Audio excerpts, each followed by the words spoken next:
If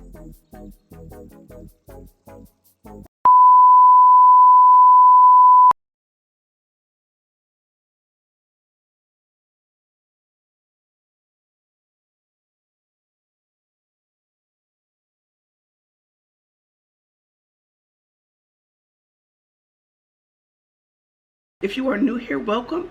If you are returning, welcome back. And this week we're going to be doing a full glam beat. As always, don't forget to hit that subscribe button as well as the notification button so you are alerted when my videos go up. Hey y'all! Okay, so listen, before I even get into my story time, I just want to say that this is not in any effort to convert anyone or impose my religion or faith on anyone. For starters, I grew up in a religious household. We didn't go to church all the time, but we did. My grandma kind of brought church to us, if that makes any sense at all. Like, she would always have preaching tapes like T.D. Jakes, various preachers. Sundays, BET, of course, would always have Gilbert E. Patterson or Pastor Morton playing or airing so that we could watch that or have church at home. So I've always had a deep foundation in religion and faith in Christianity. Where we're basically deeply rooted in that. However, when I got grown, of course, you do your own thing. So of course, I still carried that with me. Was I going to church? No. But we still, we had a deep foundation for religion. And I had a personal relationship with God. As you can see from my videos, yes, I am wearing oxygen because I had late onset sarcoidosis in age. And of course, that could be terrifying for anyone, especially when you're like older. If you didn't have it as a child, even though I actually did, and it was not properly diagnosed because it wasn't really thought of in children or found in children. But yeah, I did have it because I was also hospitalized when I was 5. But let's get back to this. Let's get back to this. Growing up in a religious household, you always hear certain sayings, and I think it's just like in the culture of Black Christianity, like, you got to be a witness to it, or when it comes to God's doings, or God's happenings, or God talking to you. They would always say, well, God told me, or God was speaking to me. And I would always just wonder as a kid, like, I don't ever hear him say anything. Like, how is he talking to you? Trust me, this will make sense later in the story time. But I would always say, like, I would always have like these questions and curiosity when it came to the elders saying things that God did for them, or God spoke to them, or, just things of that nature. Now, I've had some things that made me go, happen in life, but it was never as impactful to make me go, oh, that was God. So, now there are some things that have happened that I was like, okay, that might be it. But when it came to when my illness started, I had some moments where it just could not be explained. And it just was, it's not coincidental either. So I'm going to start off by saying I go to my doctor is 45 minutes to an hour away from where I reside. Where I live, they don't have the resources to handle my disease. So I have to go to the next major city over and receive my care. And I've been doing this for years now. But this was in the beginning. This was back in like 2018. So, I packed my car up with my tanks and I'm driving, okay? I get there, they have a valet service. I give, the valet my keys. He gets me oxygen, one of the hospital oxygen tanks, so I don't have to use my own. Fine. I go walking into the hospital and I'm huffing and I'm puffing because at that time I was on 15 liters of oxygen walking. That is a lot of oxygen. And even on 15 liters, I was still huffing, puffing, and extremely short of breath. Okay? So I get on the elevator because I got to go up to the 5th floor. I get on the elevator, and this lady walks into the elevator. I don't know her from a can of paint. She doesn't know me. I don't know her. And I'm still trying to catch my breath, y'all. I'm out of breath. I'm huffing, I'm puffing. I can't talk to her, you know. And it's just me and her. And she looks over to me and she says, God is going to heal you. He's going to heal you. He healed me. God is going to heal you. Y'all, this lady walks out the elevator to never be seen again. I don't know her. I've never seen her. And I've never seen her again. I can't tell you what she looks like. I cannot, if she walked past me, I wouldn't know who she was. But she walked in, she came on that elevator with me, and I'm telling you, we didn't know each other from a can of paint. And for her to say something so profound like that, we've never had a religion conversation. We didn't speak. We didn't say hi. She just said, God is going to heal you. He's going to heal you. He healed me too. And he's going to do it for you too. And I was just stunned. I was very stunned. I just stood there like trying to catch my breath in shock. And that was the first situation. That was the first incident. The first one. There's more. The second situation was the valet driver. He was like the valet, but like the supervisor of the valets at the hospital that I go to. Now, this was after the lady in the elevator. Sometime after. Not very far, but sometime. And he was always kind to me, but we have never had any, like, really conversations. We never any conversations about religion, nothing. One day I came out of the hospital. I was getting my car. And I came out of the hospital and he stopped me and he says, baby, I see God all over you. I see God all over you.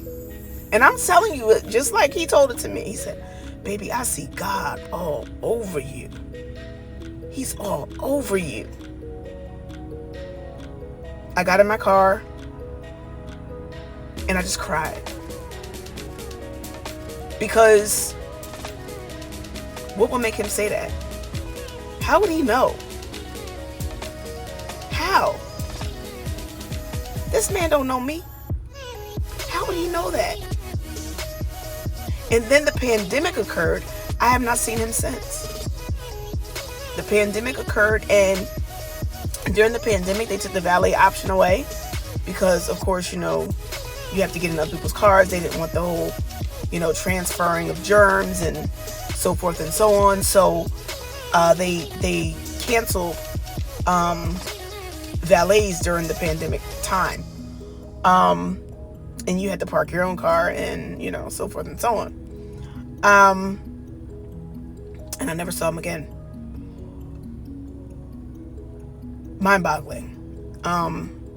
Once again, unexplained, and it is not coincidental. I don't care what anybody says. Third thing, we'll get to that in a minute. The third instance I had, during the pandemic, I was also sick, but then there was the pandemic. So between watching makeup videos on YouTube, and being on Facebook for its and giggles, I was in a Facebook group and I met a gentleman in the Facebook group. We started to have conversations, and he would say, he would just start preaching to me, telling me like, you could be healed, and he started to advise me to start looking up herbs and altering my diet. I mean, he was preaching, y'all. He was like, I used to have asthma. I was always congested. You can, baby, get your healing. So I started looking up lung herbs. I started taking mullein, lobelia, and osha root. And also sea moss, because sea moss was like the big one for him. So I started taking those. I did start to alter my diet. It wasn't easy at first, but I no longer eat dairy or soy. And my main meats are beef and fish. I do have some chicken and pork because I do love pork, but I do have those on occasion. However, you have to understand, at the time I started talking to him, I could barely sweep a floor all in one shot. I would have to sweep like this part of the floor or that. So I make a pile here, go to that section, take a break, make a pile there. And I would have like little piles all over the floor that I swept before. I could not completely do it all in one shot. However, after I started to take the herbs and alter my diet, I started to be able to do more things effectively and efficiently as far as cleaning and taking care of myself. You all have to understand, I was living in my living room for about 2 to 3 years because the steps were just too challenging, too overwhelming, too exhausting. So I was in my living room. When I started taking the herbs and altering my diet, I was able to start going up the stairs. I was able to start doing things a little bit more, like I said, effectively and efficiently, like I used to be able to. Still with some challenges, but increased energy, increased stamina, increased endurance, and decreased shortness of breath. This is where we were going with it. And I just started to do it more and more. And would you know that, like, once again, he disappears. Like, why don't they all disappear? They come in, they do their job, the work of the Lord, and they just disappear. Now, and I mean this, like, I mean, he's still a Facebook friend, but he does not speak to me. He doesn't. He came, he did his job, and he's gone. That is it.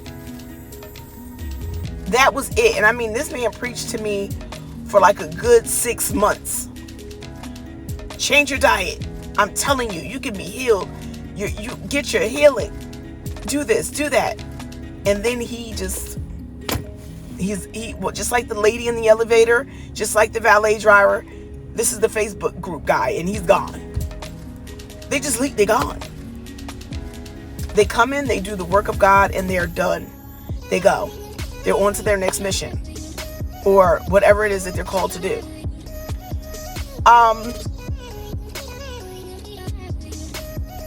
There's another situation, which was the fourth situation, which I'll get into that in a minute. Now, 2021, I had a little setback because I was doing so well that I thought that I could go outside on a portable oxygen tank. Not a tank, I'm sorry. A portable oxygen machine, because I had one of those.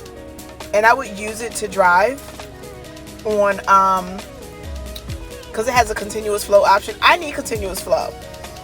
Pulse flow does not work for me. But I was doing so well that I thought that I could go out on pulse flow, right? And I could actually be out walking around, driving, and going upstairs on even 2 liters of continuous flow, right? Because I was feeling that great. Wrong. So I still needed to use the tanks and be on either 4 to 5 of continuous flow. Actually, I'm sorry, 6 when taking on steps. But even walking around, I needed like 6 at that time. 6 is way better than 15. Let's put that down. But I was so pumped about how well I was doing that I was still just pushing the envelope, to get the oxygen lower and lower. I wasn't satisfied with being at 6. I wanted to be walking around on 2, and so forth. That was a big mistake. I ended up, my left lung ended up collapsing because of that. And I ended up back in the hospital, and I had to have surgery for them to keep it up, because I did have, back when I first got sick, I had, my right lung had collapsed, so they did a VATS procedure where they adhere it to your chest wall so it does not fall again. I was supposed to initially have the left one done a couple weeks after the right one was done, to avoid that avoid the collapse of the left one ever happening. However, we did not do that because my medical team decided that we were going to shoot for transplant. That's a whole nother story that I could do in another video. But so we never got the left lung, the procedure done, because we were going the route of transplant, and it ended up collapsing with me trying to overexert myself, and so forth. So I'm in the hospital. I have this procedure done. Now, part of having the procedure done, of course, they're going to constantly do x-rays. So you have to go to radiology quite a bit. This particular day, I go down to radiology. It was after I had the procedure done. And I'm on a stretcher. I'm chilling, So I'm down in radiology. And I'm on the stretcher. And adjacent to me is a little Latino lady. And she's old. She's probably like 85, 90 years old. And she's in a stretcher adjacent to me. And she keeps trying to get my attention. She's speaking to me in Spanish. Now, mind you, this setback really had me feeling defeated. Like, I really felt defeated about it. I was like, I was doing so well. How could this happen? How could this happen? Once again, my faith is being shaken. And how could this happen? Like, how? Like, just how could that? That's what was going through my mind. And she's trying to get my attention. She's waving at me. She's she's talking in Spanish. And so finally I look at her, and I was like, I can't understand. I don't know what you're trying to tell me. So then she puts up her arm, like to make like a Popeye arm, like to show her muscle. And then she takes her hands and she moves them up and down her chest. Up and down her chest. Y'all. This lady don't know why I was in radiology. She has no clue as to why I was in radiology. Now listen, if there's anything about an older Spanish lady, is that she knows God and she prays a lot. Okay? The older Spanish ladies, honey, they know the Lord. Okay? So how she know that I was even in there for lungs? How did she even know any of that? And then she just kept smiling at me. And then she kept moving her hands up and down her chest. Like she's telling me, you're strong. Your lungs are strong. And then she kept smiling and giving me thumbs ups. Y'all. Like what? This the fourth time. Over. Now this was 3 years ago, but this was the fourth time. Okay, and once again, of course, I never saw her again. Never. But she was just I mean, she was telling me, like, you're okay. You're okay. They're strong. You're good. And I went back to my room like, what was that? Like, what was that? Just confused. Like, wait, what was that? I had to tell, and that was 3 years ago. I have not been, by the grace of God, I have not been hospitalized in over 3 years. Yes, I'm on oxygen, but I have been doing extremely well. I don't take my oxygen off again because, unless they tell me, because we don't want no problems, okay? But I am glad to say that I can sit on room air now. Okay, I can take my oxygen off while I'm sitting and be on room air. And still stay above saturation of 90 on room air. There was a time where I was sitting on 8 to 10 liters of oxygen and I could not take it off. And if I took off the oxygen, immediately I would desat into the 60s. Okay, that does not happen anymore. I walk on, I would say stairs. I need like 6 liters once I come up the stairs, but I could do about 4 or 5 on stairs. Stairs are a challenge. Listen, I'm not even, but stairs can be a challenge. But just the thought of the fact that I used to sit on 6 to 8, so sit on 8 to 10 liters and walk on 15, and now I can sit on room air if I choose to do so, which I haven't gotten comfortable with that yet because I've been on the oxygen so long to where now I feel like the oxygen is like security and a comfort, and I'm a little afraid to not have it near me or on. So I do keep it on. So yeah, I haven't gotten to the point where it's like, yeah, I'm definitely gonna take this off.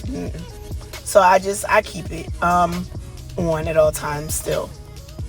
The other thing, I used to have to wear a special cannula. If you look at my previous videos, you will see that I have on the pendant cannula, because if I wore, like, it was just, my oxygen saturation was so bad that the regular cannula that you see me with in this video would not, I would put that on and like my legs would just start to feel like I'm not getting enough oxygen in my legs. They would start to feel weak and weary. So I would put on the pendant cannula because I would feel the oxygen flow throughout my whole body with that on. Now I don't need the pendant cannula. I use it sometimes to conserve oxygen if I know I'm going to do something or be out for an extended period of time, or if I know, maybe I probably use it too when I start to travel, because that's another thing. Your girl can now fly. Woo! Bang, bang, bang. So I would probably use that when I like travel, so that way when I go up in the air, I'm not losing, because of course, when the plane goes up in the air, you lose a little bit of oxygen and so forth. So I'll probably definitely use the pendant cannula if I fly. I moved back into my bedroom some time ago. So I no longer sleep downstairs. I don't have a need to. I am back in my bedroom, and have been for quite some time now. And it's been a blessing. It's been a blessing to be able to, not only that, but I can bathe every day. That's a blessing. That's a blessing. I am forever grateful. My lungs on my PFTs are still in despair. They are, but I'm thriving. And that's all that matters, is that I'm able to still live life. God saw that I got my quality of life back. and I'm just enjoying myself. I made this channel. Oh, wait. Here's the other thing. I come to find out, like, okay, so when I started watching YouTube, I was pointed in the direction of certain creators. Certain creators were put in front of me. And I started to think about it, like, wait a minute. I was drawn to these creators. These creators were put in front of me. Between Chloe Yasmin, Maya Galore, and Fearfully Created, what do they all talk about? On a constant basis, what do they all talk about? Yeah, they're different niches, but what do they all talk about? They all talk about God, prayer, faith, religiously. And those three were put in front of me. I learned so much from Maya.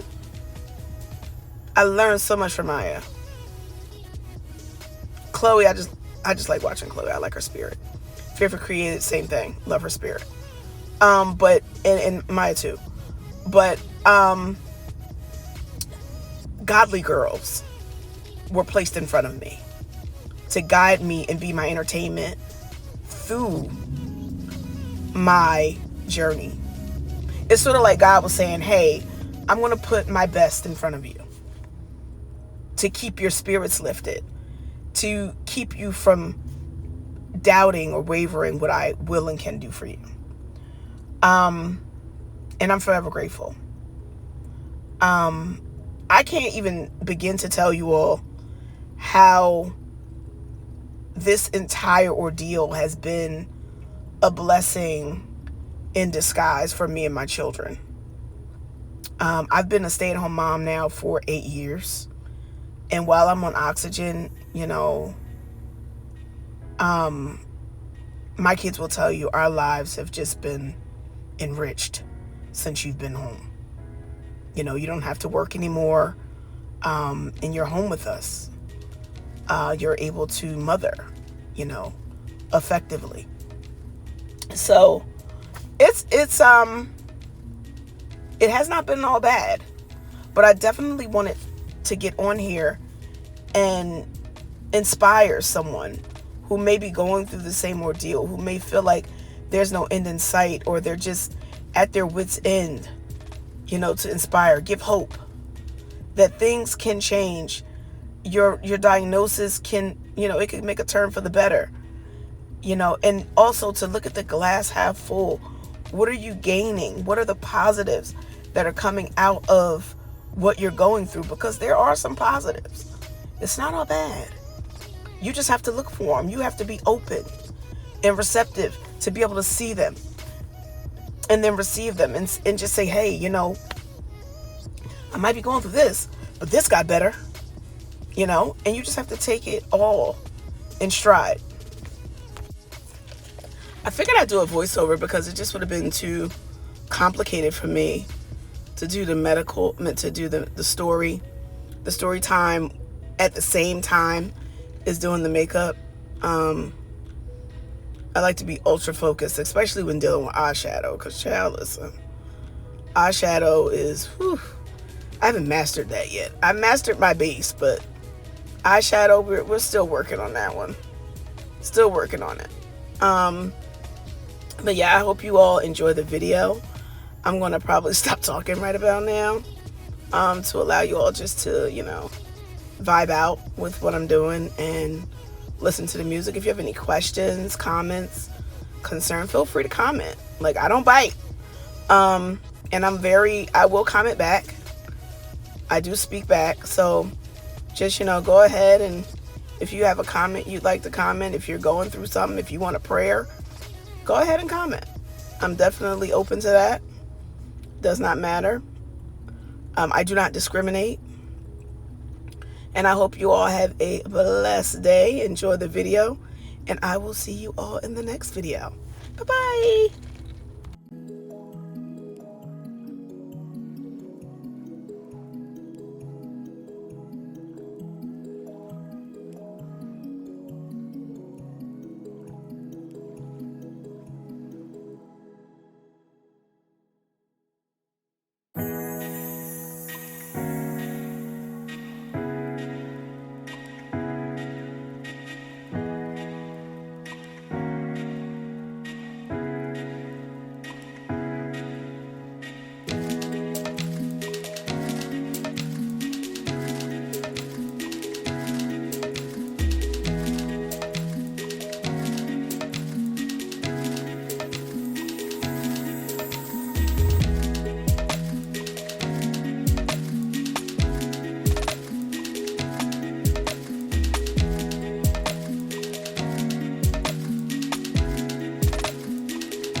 Honey, we is giving. Diana Ross, Donna Summer. I normally don't want my hair out, but today I was like, we want to test the waters a little bit. Let's take it out. I'm coming. Yes, honey. Ooh. I think I'm gonna wear the hair out more often. I think so. Ladies, don't be afraid to wear lip color. I know the new lip is in, but honey, this color is giving. Shout out to Fizzy. Pale. And this side is fluffy. I don't know, but it's still cute. Now is the hard part. We have to take all this mess off. Not mess, I love it, but this is the part I don't like. It's taking all this off. I love putting it on. I love planning it. But whew. Because not only do you have to take it off, you have to redo your skincare all over again, which I did prior to doing this. I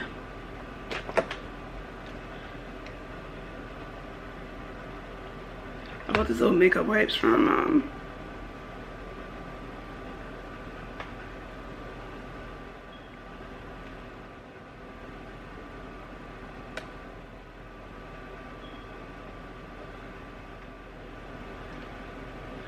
one thing about red and pink lipstick is, baby, it'll stain you up.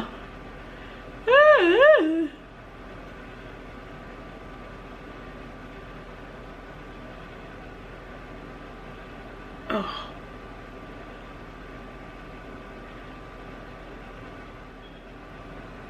And now we're back to bald face. I'm still cute though.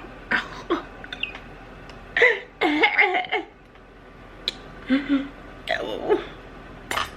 So cute though.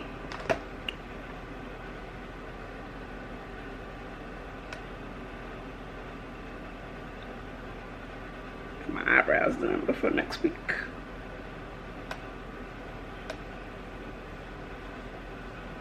I forgot all about my neck, yeah. Ooh. Ooh. Ooh. Alright, this is really, then my whole hand is like one of those painting canvas boards. Ooh, hydrating.